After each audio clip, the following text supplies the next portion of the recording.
100 घंटे बाद अमेरिकी राष्ट्रपति की डेडलाइन खत्म होने वाली है। 8 अगस्त तक अगर रूसी राष्ट्रपति ने युद्ध विराम पर कोई बड़ा कदम नहीं उठाया तो ट्रंप रूस के खिलाफ बड़ा ऐलान कर सकते हैं, जो सिर्फ प्रतिबंधों तक सीमित नहीं होगा। दावा है कि ट्रंप का ऐलान नेटो रूस जंग की शुरुआत कर सकता है। ऐसे में ट्रंप के विशेष दूत 48 घंटे बाद मॉस्को पहुंचने वाले हैं, जहां वो पुतिन को समझौते के लिए राजी करने की कोशिश करेंगे। जिसमें वो असफल रहे तो दुनिया सबसे बड़ी जंग के दरवाजे पर खड़ी होगी। तय होगा कि रूस यूक्रेन की जंग थमेगी या इसका दायरा पूरे यूरोप को जलाकर राख कर देगा।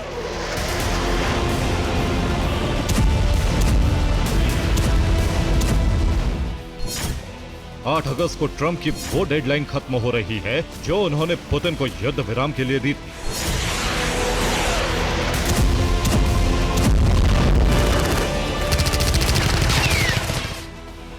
लेकिन रूसी राष्ट्रपति के तेवर बता रहे हैं कि युद्ध विराम शब्द उनकी डिक्शनरी में नहीं है। ऐसे में पुतिन को मनाने के लिए ट्रंप के विशेष दूत स्टीव विटकॉफ मॉस्को जाने वाले हैं।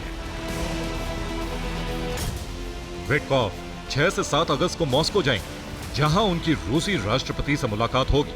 दोनों के बीच सीज फायर पर बात होगी। विटकॉफ किसी तरह दबाव बनाकर युद्ध विराम की कोशिश करेंगे। विटकॉफ पुतिन के सामने कोई नया प्रस्ताव भी पेश कर सकते हैं।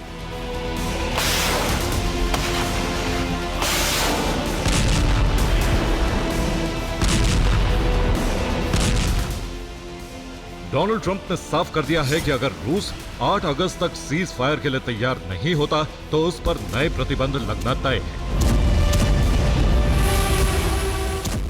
पुतिन पहले ही साफ कर चुके हैं कि वो अपनी शर्तों से पीछे नहीं हटेंगे। ऐसे में अब दुनिया की नजरें विटकॉफ के मॉस्को दौरे पर है, क्योंकि 8 अगस्त को ट्रंप का अंतिम ऐलान क्या होगा वो इसी दौरे पर टिका है।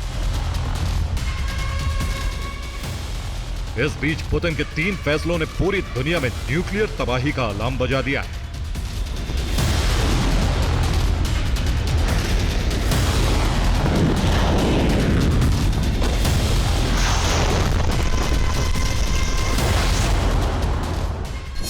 पुतिन ने समंदर में अपनी न्यूक्लियर सबमरीन तैनात कर दी है।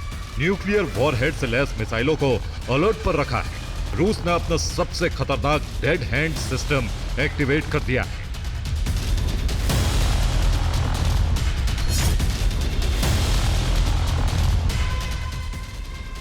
रूस ने अपना डेड हैंड ऐसे वक्त में एक्टिवेट किया है जब रूसी सुरक्षा परिषद के उपाध्यक्ष दिमित्री मेदवेदेव और ट्रंप के बीच सोशल मीडिया पर वॉर जारी है। और मेदवेदेव ने ट्रंप को डेड हैंड की धमकी दी, वो भी बीते 96 घंटे में दूसरी बार।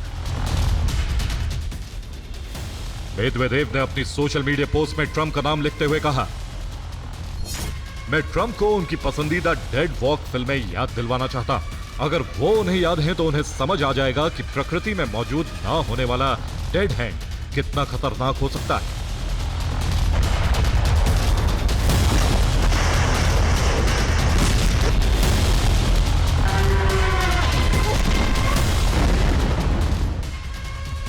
मेदवेदेव की धमकी के बाद रूस का डेड हैंड सिस्टम एक्टिवेट करना किसी बड़े खतरे का अलार्म बजा रहा है। पुतिन का यह कदम इस बात की मुनादी है कि रूस और यूरोप के बीच इतिहास की सबसे विध्वंसक जंग कभी भी छिड़ सकती है।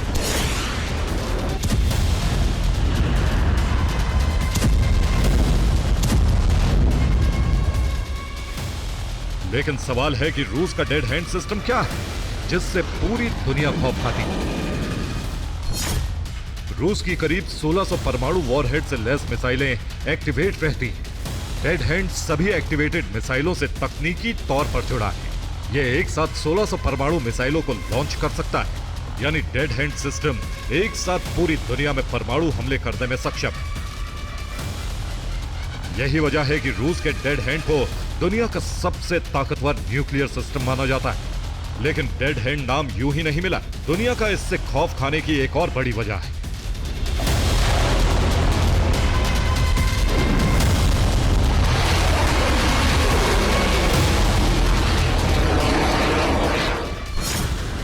अगर ब्रिटेन और अमेरिका रूस पर परमाणु हमला करते हैं और हमले में मॉस्को समेत रूस के सभी शहर तबाह हो जाते हैं, साथ ही पुतिन समेत रूस की पूरी टॉप लीडरशिप खत्म हो जाती है, तब भी डेड हैंड सिस्टम पूरी दुनिया को खत्म कर सकता है।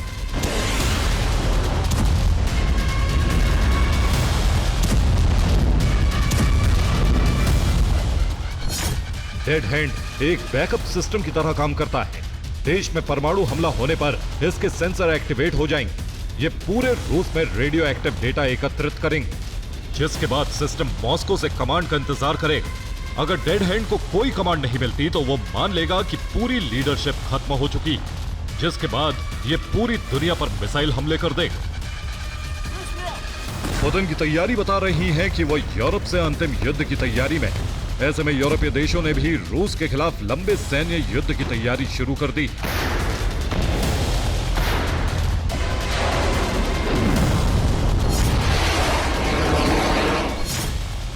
इस लिस्ट में टॉप पर एस्टोनिया है। एस्टोनिया ने नार्वा शहर को रूस के इवानगोरोद से जोड़ने वाले फ्रेंडशिप ब्रिज पर किलेबंदी करनी शुरू कर दी।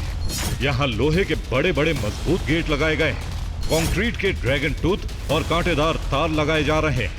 ये तैयारी पुल के रास्ते रूस सेना को रोकने के लिए की जा रही। इसके अलावा एस्टोनिया में रूसी बॉर्डर पर जारी किलेबंदी को भी तेज कर दिया है। इसे 2025 के अंत तक पूरा करने का लक्ष्य रखा गया है। सीमा पर रूसी सेना को रोकने के लिए ड्रैगन तीत लगाए जा रहे हैं। इसके साथ ही पूरी सीमा पर सिक्योरिटी वॉल बनाई जा रही है। इस दीवार पर कुछ कुछ मीटर की दूरी पर फायरिंग पोजीशन बनाई जा रही है, जिनमें सैनिक तैनात किए जाएंगे। इस दीवार के पीछे बड़े पैमाने पर बंकर बनाए जा रहे हैं, जो शेलिंग के वक्त रिजर्व सैनिकों को सुरक्षा देने का काम करेंगे। एस्टोनिया के अलावा पोलैंड ने दक्षिण कोरिया से टैंकों की बड़ी डील की। पोलैंड दक्षिण कोरिया से 180 टैंक खरीदने वाला है, जिसके बाद वो नाटो में सबसे ज्यादा टैंकों वाला तीसरा देश बन जाएगा।